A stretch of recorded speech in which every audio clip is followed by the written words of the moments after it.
Obama speak here in a short while. I am front, center, and ready to meet Obama. And RJ is with me. I won't stop. I'll keep up this fight. Watch me. Be ready, because I'll have a selfie with him. I am front, center, and ready to meet Obama. I got the best seat in the house.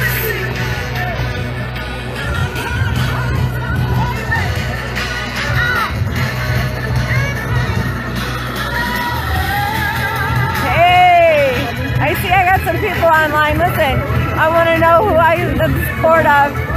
Are you guys ready to get this state of emergency? You know I'm going to reach his heart.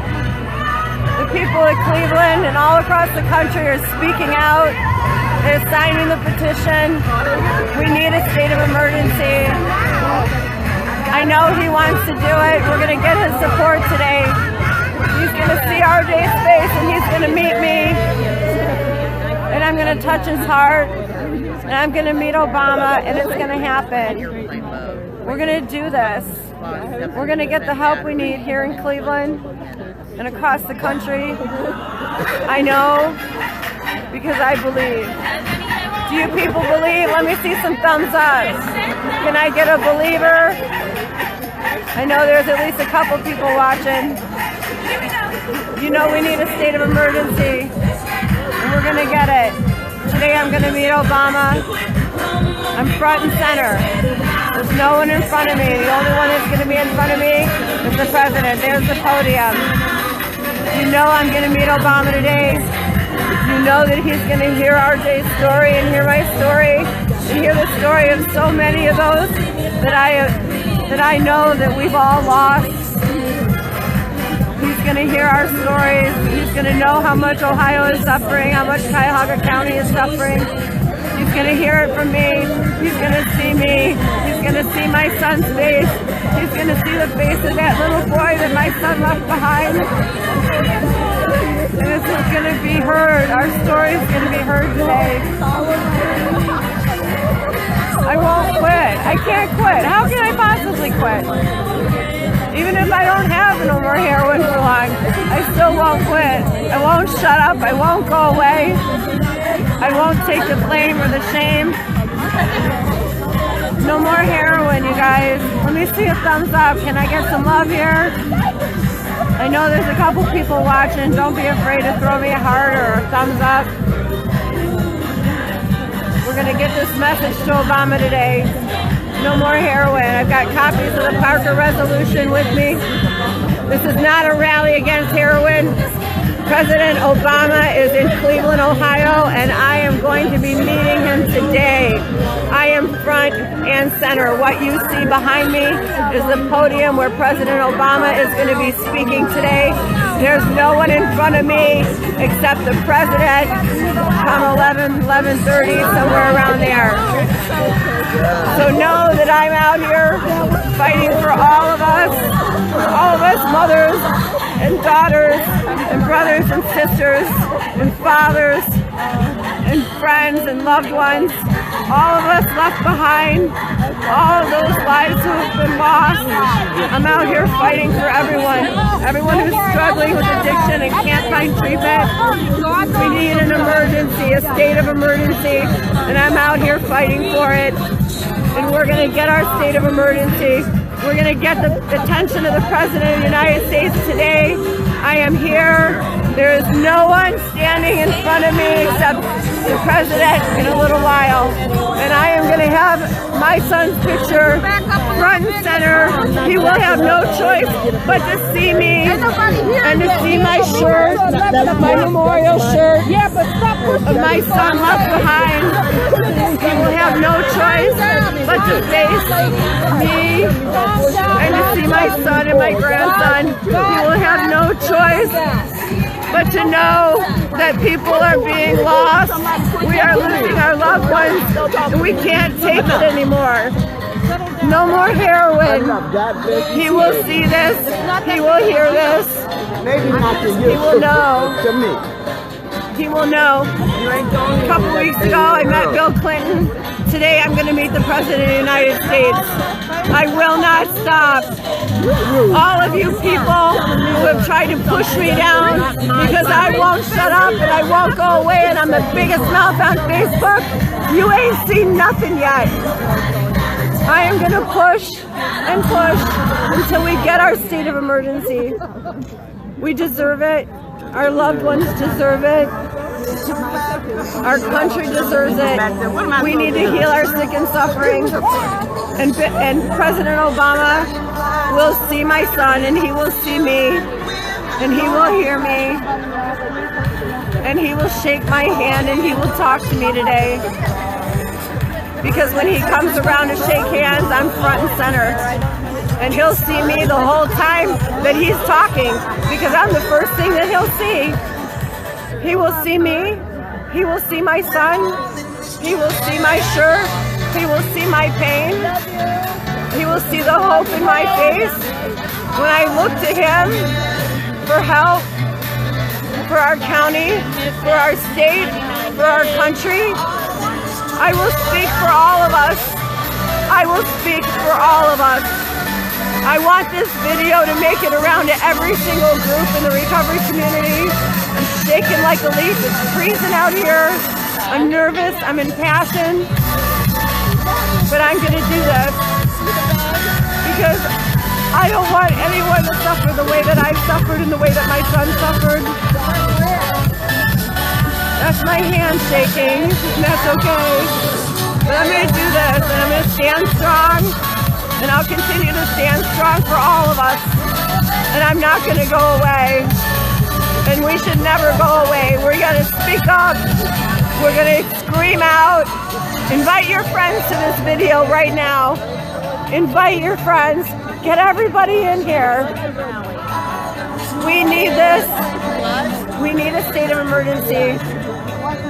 I am reaching out to our president today and appealing to him to help us. Help us here in Cuyahoga County. Help us in the state of Ohio. Help us in the United States. Help our loved ones that are suffering. Help the families that are grieving. Help those who can't afford to bury their loved ones. Help us. We need help. We need a state of emergency. I'm standing strong for all of you. This is the hardest thing that I can do. I've been fighting for months and I won't stop. My hand is shaking too much for me to continue, so I'm going to sign off for now. But no, I want all of you to know that I'm fighting for all of us because our loved ones deserve this. It's not their fault. There's more than 129 people a day dying. There are far more than that. Just in my county alone, there's almost 2 people a day. So those numbers are way off. Those numbers are way off. There's more than 129 people a day dying, and it's unacceptable. It is the #1 cause of accidental death in the United States right now, and that's not acceptable. We need a state of emergency, and he will meet me, and he will see my son, and he will see my face, and he will speak to me. And you know what? I might even have to add him to my hug counter. I'm at 1,900 hugs right now since May 29th. I'm going to make him 1,901. Hopefully somebody catches it on video. All right, you guys, I got to sign off. I love you all, and I'll see you on the flip side. Okay, everybody, I'm back from meeting President Obama. I'm a little bit sunburnt, very tired. I got there at about 6:45 this morning, and stood outside in the 40-degree weather, and waited until about 8:30, 8:45 before they let us in. And I had a red ticket, so I got to be right up front and center, about 10 feet away from the podium. The only people that were between me and the president were photographers, and they were all on the ground. So there were a lot of hecklers, a lot of people trying to finish his sentences. There was one guy that like went totally off and was like spouting off all kinds of crazy stuff, but he handled it with grace and dignity, and he had a lot of really good things to say, things that I believe in. I'm not leaning politically one way or another. I'm not normally a very politically inclined person. So I try to stay out of that part of it. Basically, the reason that I went was so that he could meet me and he could hear about my plan for a state of emergency so that we can begin to get some help by using existing facilities as emergency detox centers and rehabilitation centers to get immediate help for those that are sick and suffering and to stop the losses that are happening. And as a lot of you know, I have my project that I've been working on, which is the Parker Resolution. And it's a pretty comprehensive plan to make a state of emergency work and to bring immediate relief and to hopefully cut this epidemic off at the knees. So that was my purpose for going. While I was there, I held my son's photo up for all of the reporters to see, for all of the crowd to see. I made sure that they could see my shirt, which is my memorial shirt for my son, so that people knew that I was a mother who lost her son to an overdose.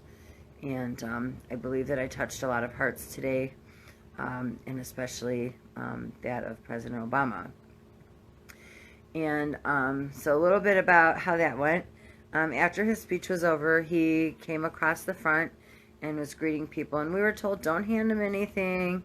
You know, don't grab onto him or anything like that. And, you know, he may reach over you. Let him reach over you. I made sure that when he came to me, that I stopped him and I told him who I was. And I basically said, my name's Camelia Carter. I lost my son at the age of 25 to a heroin overdose, and he left behind a 25-year-old son, or I'm sorry, a 2-year-old son. And I'm the founder of No More Heroin. I have a petition with over 13,000 signatures to request a state of emergency to be declared to get some relief for our sick and suffering. I told him about the Parker Resolution. I told him how bad it is here in Cuyahoga County and across the state of Ohio. And I told him how badly we all need help so that no other mothers have to carry their son around their neck. And he listened to me. He talked to me. He leaned in so that we could talk closer, so that we could hear each other better. He was very interested to hear what I had to say. He showed genuine interest. He mentioned, you know, that there was already a task force working on this, and I said it's not enough and it's not soon enough. We need immediate relief. And at that point, he became even more interested. And I said, listen, I have a copy of it with me. I'd like to give it to you. I know I'm not allowed to hand you anything, so what can we do? I'd like to work with you to get immediate help for people across the country, because we can't go without it any longer. So he called for a staffer to come over, and he said, I want my office to follow up with you and to sit down, and we want to sit down and talk to you. So he called for a staffer to come over, and they got from me one of my No More Heroin cards. They got from me a copy of the outline of the Parker Resolution, and they also I also left a photograph of my son and grandson for the president to keep, so that he would never forget my son. and he would remember me. And I asked him if we could get a selfie, and he said they weren't letting him do selfies. So when he said that, I just kind of held my camera up and grabbed a couple shots as we were talking. And one of them, it almost looks like he was trying to kiss me, but he wasn't. That was actually when he was leaning in so we could hear each other better. But he was very gracious, and he was very interested to hear what I had to say. And he's very interested in coming up with solutions to alleviate, the suffering that our country is going through as a result of the heroin epidemic. And I feel confident that his office will follow up with me. It was a pleasant experience. It was a long, arduous experience. He didn't get up to speak until probably about 11:30. So it was, a lot of time on my feet, a lot of time out in the sun after the sun came up. But it was worth it. I promised you all that I would get the attention of our nation's president, and I have. I've kept my word, and I'll continue to keep my word to everyone. I won't stop. I won't stop until there are plenty of beds for everyone. I won't stop until this stops, because there are too many of our children and our loved ones who are dying. There are too many that are sick and suffering. There's too much of this going on, and it's got to stop. It's got to stop. We have to heal our sick and suffering. There is a way. The Parker Resolution is a very detailed but very simple plan. It can be done, and it will help to alleviate this heroin epidemic and help save our loved ones, save our sick and suffering. So for those of you who may not have heard or are going to be coming in, I did meet with the president like I've promised all of you I would. And, it's hard when there's, 1,000 people around, and he's in a hurry to get his attention. But what was really cool is after I met him and things were dispersing, I had a reporter come up to me who has been at every single one of his events for the past 8 years. And she said to me that he spent more time talking to me in the greeting line than he has ever spent with anyone in a greeting line before. And she said that she was very impressed that I was able to keep his attention and keep him from being pulled forward faster than he was. And she was wanting to follow up with me to do a story. I spoke with several news outlets who want to do stories and interviews with me, and I will be continuing to speak to the media and getting out to John Q. Public and getting outside of this, what I like to call the fight against heroin bubble. We have to reach outside of this circle. We have to go out into the communities. We have to reach out to our media. We have to let people see that we are good, decent human beings, and our children and our loved ones are good, decent human beings that are being lost, that they're not just lives thrown away. They're lives that are lost to a horrible disease. And the more that we reach out outside of our bubble and stop preaching to the choir and start reaching out to our communities and reaching out to the public and showing ourselves and speaking out and sharing our stories, the more attention is going to be brought to this topic, the more people are going to see that this is something that needs to be addressed on an emergent basis.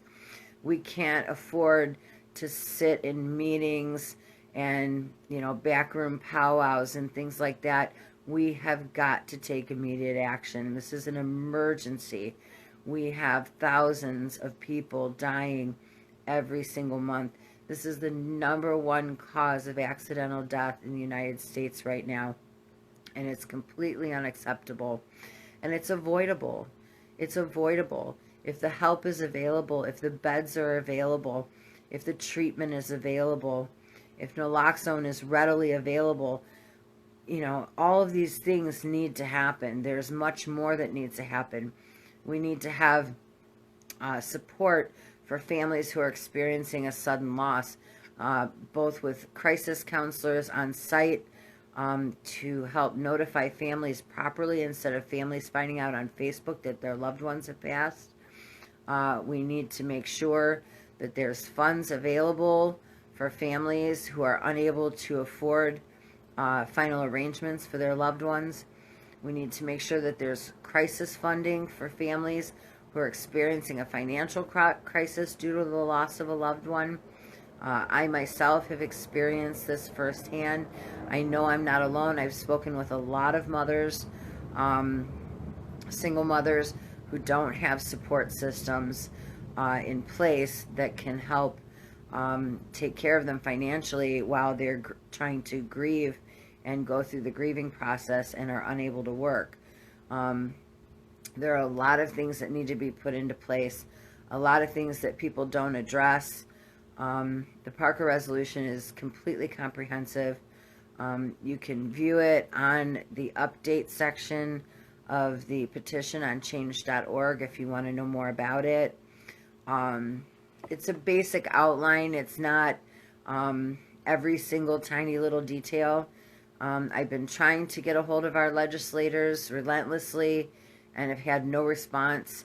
It's something that needs to be written as a piece of legislation, something that can be presented to governing bodies to vote on. However, you know, our president does have the power by executive order to declare a state of emergency and to make things happen.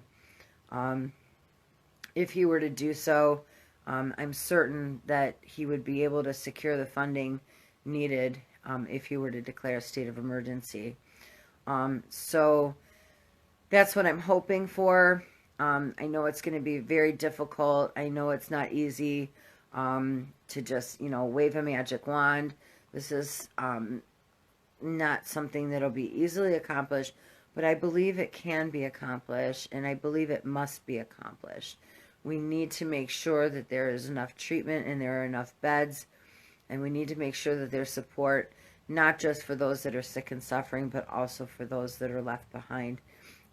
Because very often, especially like in cases like mine, there has been no support for me other than one or two friends. And it's been a very difficult climb. I'm sure a lot of you have seen me trying to, on occasion, sell no more heroin, even just recently. And I have extreme financial challenges. I have had no income since the day my son died. I'm still not actually able to return to work due to a seizure disorder I've developed since my son passed as a result of the trauma.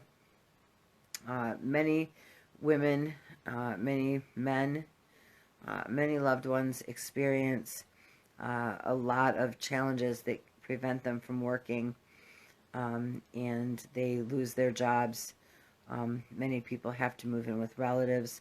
Some people actually end up homeless after the loss of a loved one. So there are a lot of challenges for those that are left behind as well. And we need to keep everyone in our thoughts and in our prayers. We need to extend love to everyone that we meet. We need to wrap our arms around each other. You know, we need to reach out into our communities.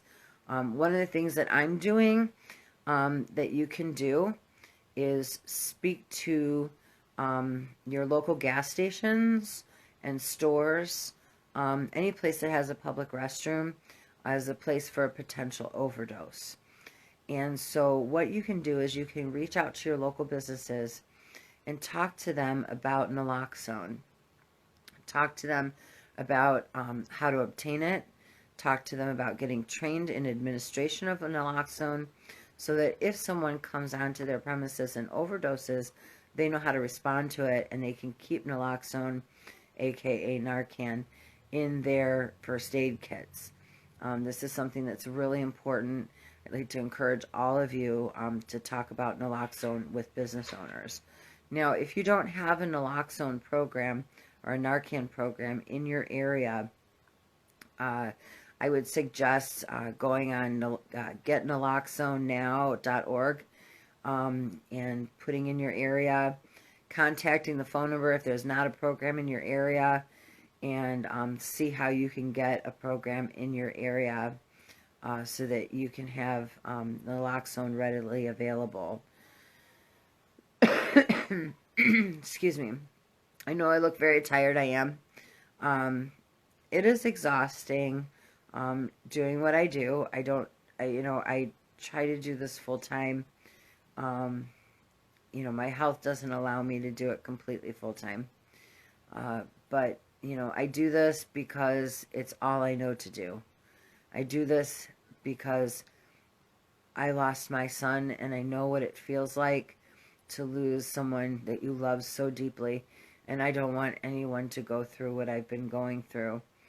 And you shouldn't have to lose your loved one. The help should be available. It needs to be available. We are, as a country, in a state of emergency. The heroin epidemic is completely out of control, and it is killing an entire generation. So, meeting the president today was part of a promise that I made to all of you. I've kept my promise, and I will continue to keep my promise.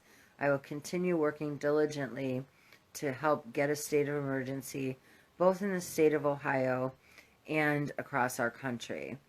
So please know that I am out working for you. I'm not trying to be a hero. I'm not trying to be a media hound.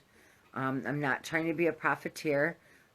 Since I've started No More Heroin, I have made, I believe, $110 in profits from the sale of memorial shirts, and that is since July. So I'm definitely not getting rich. I have no income other than memorial shirts. If you choose to buy them, there's no obligation. I set them up for people. If they want them, they're there. I also get a lot of grief because I'm not a nonprofit. Well, a nonprofit is simply a business with a tax shelter and a board of directors that you have to run to anytime you want paper clips. So that's not something I can afford. I can't find enough people to work together with me. So therefore, I am a licensed business in the state of Ohio, and I pay taxes. So remember that just because an organization is a nonprofit does not make it any more or less respectable than a for-profit business, especially if that for-profit business has got somebody that is out doing good work. It just means that I have to pay taxes and a nonprofit does not. So I wanted to make that clear because it's been a source of contention for me, I guess is the best way to put it. I apologize if I'm not a nonprofit, but I can't afford to file the paperwork, and I can't find a board of directors to do it with me, and so I am forced to be a regular registered business.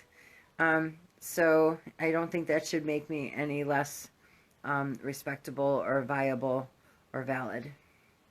So I guess that's pretty much what I have to say. I do want to let everyone know that it's been very important to me to keep my promise in meeting the president. It's very difficult to get any of the man's time, and especially for him to take the amount of time that he took with me, given that he had hundreds of hands to shake, and he took so much time with me. It was pretty cool. And I don't know if I mentioned it, but a reporter that came up to me and said that, you know, in the 8 years that she's been going to all of his events, reporting on them, he spent more time with me in the greeting line than he ever has with anyone. So I definitely had his ear. He's definitely interested in taking action on the heroin epidemic, and he is definitely made it very clear to his staffers that I am to receive the attention of the White House and have a follow-up communication from the White House. So just keep your eyes open and your ears peeled, and there will be more coming. And I want to thank everybody. I know I don't have a whole lot of followers. That's okay. I know a lot of people aren't able to tune in during the day because a lot of you are at work. But just know that I'm here, and I'm working hard, and I will continue to do so. And I love you all very much. And I don't want to be your Pied Piper. I just want to get this crap done. I just want to get it done so that my son can leave a legacy of healing and hope. And know that all of you can use your voices by speaking up and speaking out. Sign the petition. Go to nomoreheroin.org. Click on the petition. Go and sign it and add your voice. The more voices we have, the more we are heard. And please share it privately with all of your friends. Share the link of nomoreheroin.org with all of your friends. Ask them to sign the petition.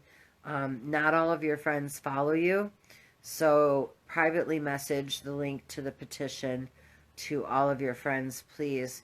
You may have to do them in batches, or Facebook might lock you out. So don't over message, or you'll definitely get bounced out of Facebook for a minute. But if you can spread the word as much as possible, that would be wonderful. The more signatures that we have, the more voices that are heard. I'd like to see this petition go viral. I would like to see this petition reach 2 million signatures. Right now, we're a little over 13,000. There's no reason we can't be at 15,000 by the end of the week if we all share the link privately with all of our friends, every single one of our Facebook friends. Let's get that out there. Let's get outside this fight against heroin bubble and reach out to our communities, reach out to our friends, let our voices be heard. And no more heroin. My eyes are exhausted. I'm exhausted. I'm going to go take a nap. And I'm tired. So it doesn't help, my contacts are drying out. So anyway, just know that I'm fighting for all of you, and I love you. And God bless you all. And God bless America. God bless Obama. Thank you, Obama, for taking the time to speak to me today. It was a real blessing. And I wish you all the best, all of you. And keep your eyes peeled, because there's good things coming. And for now, I'm going to sign out. And you guys have a great day. Aloha.